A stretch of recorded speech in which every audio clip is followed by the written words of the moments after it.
ბანკის ექსპერტების შეფასებით შემთხვევითი არ არის, რომ 37 ქვეყანა საერთო განცხადებაში საუბრობს საქართველოში არსებული ადამიანის უფლებრივი მდგომარეობის გაუარესების შესახებ და მიზეზად ასახელებენ სწორედ ქართული ოცნების პოლიტიკას, მათ ქმედებებს, რომელიც მაგალითად გამოიხატა ისეთი კანონების მიღებაში, რომელიც შეფასდა, რომ არის რეპრესიული შემზღუდავი თავისუფალი მედიისა და სამოქალაქო საზოგადოების საქმიანობის მიმართ, ასევე საუბარია პოლიტიკურად მოტივირებულ საქმეებზე, მათ შორის ჟურნალისტის მძია ამაღლობელის დაკავების საქმეზე და საპოლიციო ძალების მხრიდან გადაცდომებზეც, რომელიც დაფიქსირდა საზოგადოების საპროტესტო აქციების დარბევებისა თუ სამოქალაქო აქტივისტების დაკავების პროცესის დროს, რა დროსაც ამ დრომდე არც ერთი მაღალჩინოსანი თუ პოლიციელი არ დასჯილა. სწორედ აქედან გამომდინარე ექსპერტები ამბობენ, რომ ამ საერთო განცხადებას შესაძლოა უახლოეს მომავალში მოხვდეს დასავლეთის მხრიდან ინდივიდუალური სანქციები კონკრეტული ქვეყნების მხრიდან, მით უმეტეს ამ 37 ქვეყანას შორის არის დიდი ბრიტანეთი, რომლის მხრიდანაც უკვე ვიხილეთ კონკრეტული სანქციები კონკრეტული ადამიანების მიმართ ძალოვანი უწყების მაღალჩინოსნებს გულისხმობენ და შესაბამისად არ არის გამორიცხული, რომ ამას მოხვდეს შედეგად სანქციები. რაც შეეხება მდგომარეობის სიმძიმეს, პოლიტოლოგები განმარტავენ, რომ მაშინ, როდესაც სანქციები უწესდებათ მოსამართლეებსა თუ ძალოვანი უწყების მაღალჩინოსნებს ადამიანის უფლებების შელახვის გამო, ეს უკვე ნიშნავს იმას, რომ საქართველოს დასავლეთში განიხილავენ როგორც ქვეყანას, სადაც უკვე შეილახა ადამიანის უფლებები, ფეხქვეშ გათელეს დემოკრატიული ღირებულებები და ახლა საუბარი მიდის იმაზე, არა მხოლოდ იმაზე, რომ გადაარჩინონ დემოკრატიული ღირებულებები, არამედ იმაზეც, რომ დიქტატორულმა რეჟიმმა ფესვები არ გაიდგას ქვეყანაში. რასაც აკეთებს ივანიშვილის რეჟიმი, გნებავთ საკანონმდებლო დონეზე, გნებავთ ფაქტიურად ქუჩაში.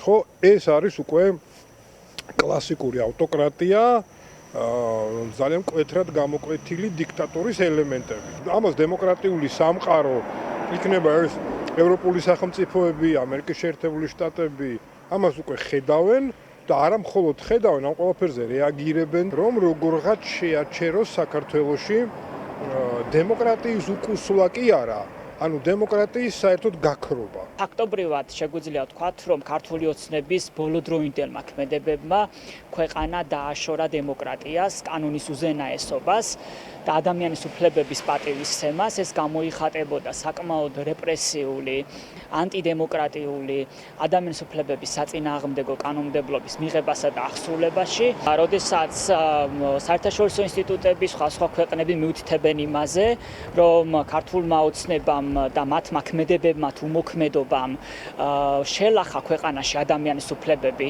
ამისი ერთ-ერთი პასუხი არის სწორედ რა თქმა უნდა სანქციები. ახლა საქართველოში ავტორიტარიზმის კონსოლიდაცია მიმდინარეობს. ავტორიტარიზმის კონსოლიდაცია პირველ რიგში გამოიხატება სწორედ იმით, რომ უხეშად ირღვევა ადამიანის უფლებები. ეს არის პირველი ნიშანი, როდესაც ამა თუ იმ სახელმწიფოს შეეტყობა ხოლმე, რომ იქ დემოკრატიული ინსტიტუტები აღარ ფუნქციონირებს, იქ კანონის უზენაესობა აღარ არის დაცული.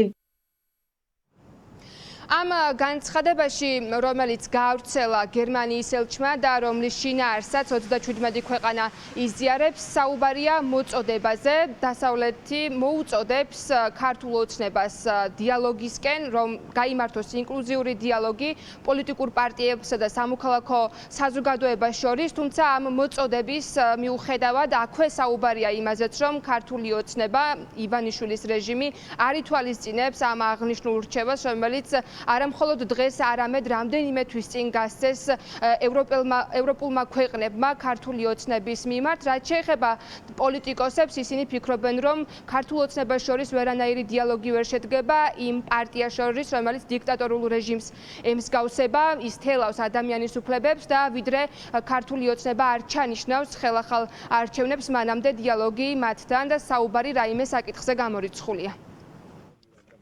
ადამიანების თავისუფლების უკვლელობა, მათი წამება სხვადასხვა გზით, ფიზიკური იქნება ეს თუ მორალური და გამყარება ჩვეულებრივი რაღაცა პროვინციული ავტოკრატიის ამ ქვეყანაში. ეს არის ის, რაც არ უნდა გააკეთოს არავინ. ეს არის ის, რასაც ცივილიზებული სამყარო არ პატიობს არავის დედამიწის ზურგზე. მით უმეტეს ისეთ ქვეყნებს, რომელსაც კონსტიტუციაში უწერიათ, რომ ისინი მიუტყვიან ევროკავშირისკენ და კონსტიტუცია არის დემოკრატიული. ესეთი რამ არის შეუთავსებელი. რეპრესიები ცდილობს ძალაუფლების შენარჩუნებას და ამ გზით კიდევ უფრო მეტად შორდებით დასავლეთ და დემოკრატიულ ცივილიზებულ სამყაროს და დასავლეთთან ჩამოშორებით ბიძინა ივანიშვილი გვართმევს შესაძლებლობას შევინარჩუნოთ ჩვენი დამოუკიდებლობა და სუვერენულობა. ცხადი ამის შესახებ ინფორმირებულია სრულად დემოკრატიული სამყარო და ჩვენი პარტნიორი ქვეყნები და ისინი თავის ხელთ არსებულ ყველა მექანიზმს გამოიყენებენ, რათა დაგვეხმარონ ამ რთულ გზაზე. სწავლეთ ფორმები მიიღო ამ 26 ოქტომბრის გაყოლებული არჩევნების შემდეგ, როდესაც ოცნება ბოლომდე უკვე გაცხადებულა და ქვეყანაში ცდილობს, რა თქმა უნდა, მათი არ გამოვუვათ, მაგრამ ცდილობს სრული ავტოკრატიის შექმნას ამ ქვეყანაში და ბუნებრივია, ჩვენი ევროპელი პარტნიორების ყველა პოზიცია აქამდეც იყო მწვავე, დღესაც არის მწვავე და ასეც გაგრძელდება, ისინი ბოლომდე გამოიყენონ და ყველა პოლიტიკურ, ასე ვთქვათ, ბერკეტს უნდა აღინიშნოს ისიც, რომ ამ განცხადებაში 37 ქვეყანა მოუწოდებს ქართულ ოცნებას, რომ დაისაჯოს ყველა ის მაღალჩინოსანი, ყველა ის პირი, რომელმაც გათელა ადამიანის უფლებები დაარღვია. უფლებრივი მდგომარეობა გააუარესა საქართველოში, საუბარია საპოლიციო ძალებზე, მაღალჩინოსნებზე. წინააღმდეგ შემთხვევაში თუ კი ეს არ გაკეთდება, ამ განცხადებაში საუბარია იმაზე, რომ საქართველოს ინსტიტუტების მიმართ ნდობა უფრო მეტად დაიკარგება. მადლობა ნინო, ეს იყო ნინო ელიკაშვილი.